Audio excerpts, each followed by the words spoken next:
Hello বন্ধুগণ ও শত্রুগণ, আজকে দেখাবো কীভাবে রাজমা দিয়ে লইট্টা শুটকি রান্না করতে হয়। প্রথমে পেঁয়াজ পাতা, টমেটো, মরিচ, পেঁয়াজ, আদা, রসুন ভালোভাবে কুটে নেবেন।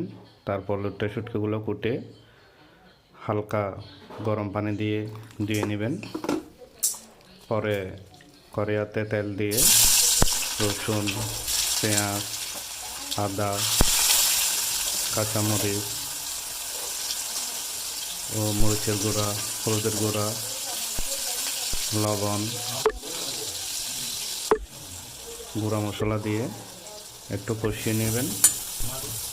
পরে লইট্টা শুটকি তেলের উপর ছেড়ে দিবেন, হালকা একটু কষিয়ে পরে টমেটো দিয়ে দিবেন।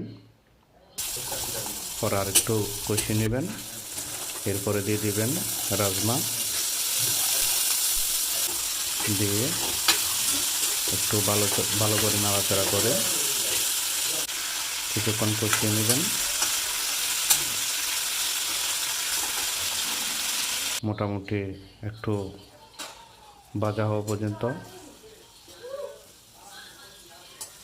ভালোভাবে কষিয়ে তারপর পরিমাণ মতো গরম জল দিয়ে দিবেন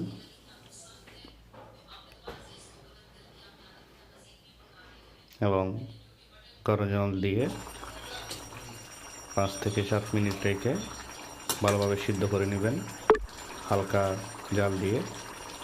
পরে রান্না হওয়ার ঠিক 2 মিনিট আগে পেঁয়াজ পাতাগুলো করে ছেড়ে দিবেন।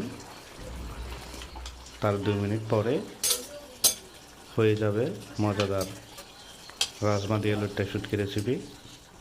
ধন্যবাদ সবাইকে, ভালো থাকবেন সবাই। পরবর্তী ভিডিওতে দেখা হবে।